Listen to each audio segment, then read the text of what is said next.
Pambansang loyalista, dito mo makikita.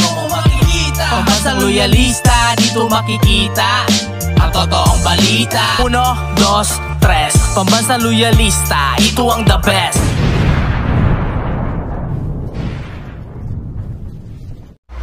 Masayang araw po, mga ka-PL.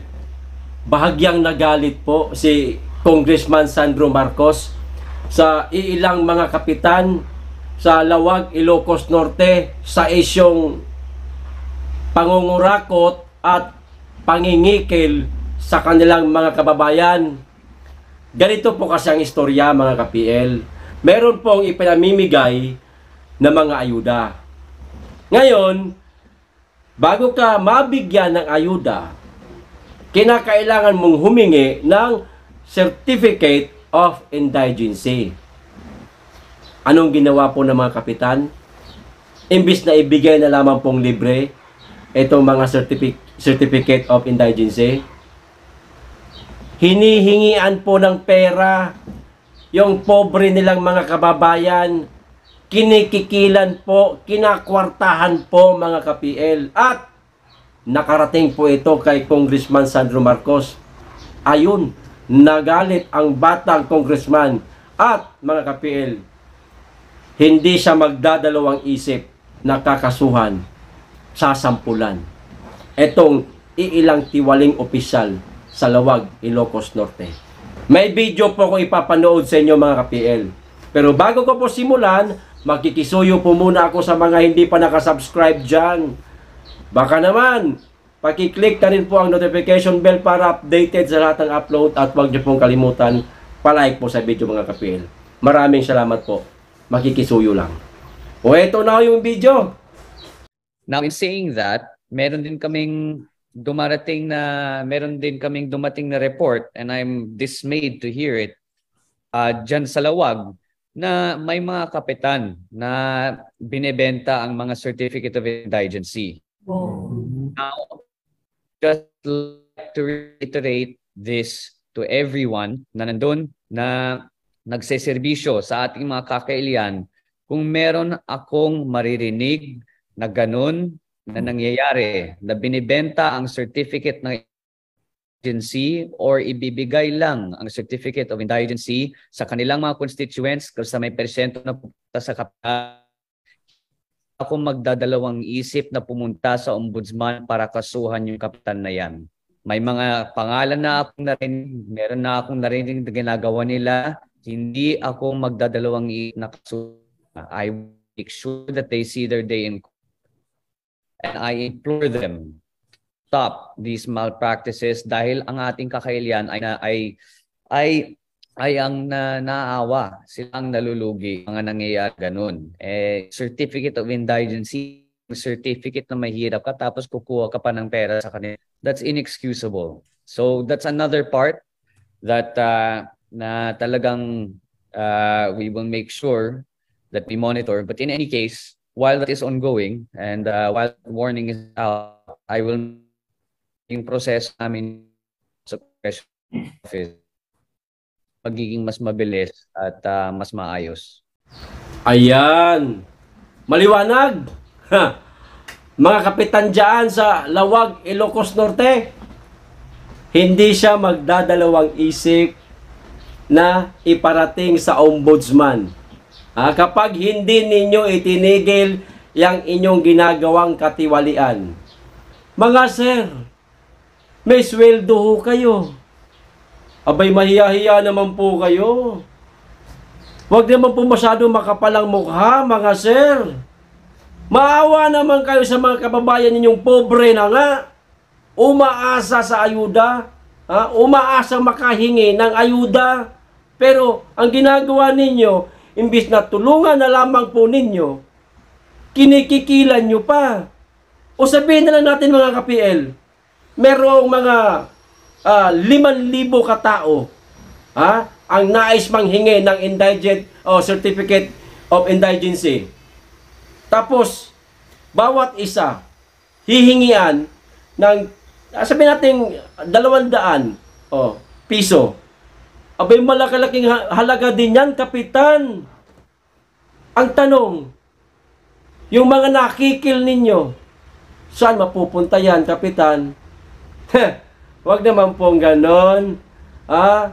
Ang pamilya Marcos, sagana ho kayo dyan sa Ilocos.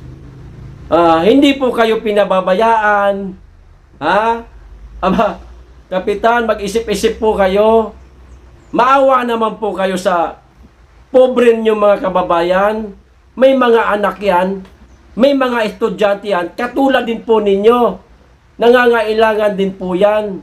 Mabuti ho kayo, may sweldo eh. Yung pobre nating mga kababayan dyan sa Ilocos. Natitiis ninyo? Na pagkapirahan pa ninyo yung inyong kababayan? Hindi na kayo nahiya? Binoto kayo noong nakaraang halalan. Tapos ngayon, pagkakapirahan nyo pa sila? Nasabi ko lang ito. Opinion ko ito. Garapal po kayo mga sir. Ayan o, maliwanag. Si Congressman Sandro Marcos na may sabi. Hindi siya magdadalawang isip. Dadalhin niya sa ombudsman kapag hindi ninyo itinigil yung inyong katiwalian. Wow. Sana all. Kapitan, may mga pobreng kababayan na mahuhut-hutan. Pag pong ganon mga sir, imbis na kayo po ang manguna tumulong sa inyong mga kababayan, pinapakita pa ho ninyo sa inyong mga empleyado na pwede itong gawin, sige gawin nyo na. Sa pangunguna ko, gagawin nyo. Ganun ba yon sir? Wag pong ganun sir, wag nyo pong ipakita sa inyong mga empleyado na ganyan po ang ugali ninyo. At tandaan po ninyo sir, lahat ng masamang gawa sa mundong ito, mabubunyag at mabubunyag. Higit sa lahat mga sir, may kabayaran ang lahat ng masamang gawa sa mundong ito. Sa halip na gumawa ka ng tama, gumagawa ka ng masama. Para sa alin kaya Kuya Koy? Ay alam na. Para pagkapalin ang bulsa. Pagkapalin ang bulsa? O para doon sa isang asawa? What? Matakot kayo, mga kapitan dyan sa Lawag Ilocos Norte. Nasa listahan na kayo, sabi ni Kong Sandro. Minaman-manan na kayo ngayon. Kaya ako sa inyo, maglubay na kayo. Magserbisyo kayo ng tapat sa inyong mga kababayan. Tulungan ninyo yung inyong mga kababayan. At paalala na rin sa ilang mga kapitan kahit hindi tagalawag. Baka patay kayo. Ginagawa rin ito. Abay, mag-ingat-ingat po kayo. Baka isang araw sumambulat na lamang po yung inyong bahong ginagawa. Nakaharap na kayo sa ombudsman. Maghihimas rehas kayo, mga sir, mga ma'am. Congressman Sandro Marcos, saludo po ako sa katapangan mo. Ipagpatuloy niyo po, sir, ang inyong magandang serbisyo sa inyong mga kakailian. At sana dumating ang araw, Congressman Sandro Marcos, magserbisyo ka rin po sa buong bansa para makatikim man lamang po kami ng inyong kabutihan, na tulad ng inyong lolo hanggang ngayon sa iyong ama. Sir, ang suporta po namin ay laging nasa inyong mga Marcos. Ganyan po kami ka-loyalista, Sir Congressman Sandro Marcos. Uulitin ko, sa mga kapitan diyan sa Ilocos Norte na mga magagaling, magaling sa alin, Kuya Koy? Sa trabaho? Hindi, sa pangingikil. Sir, saludo ako.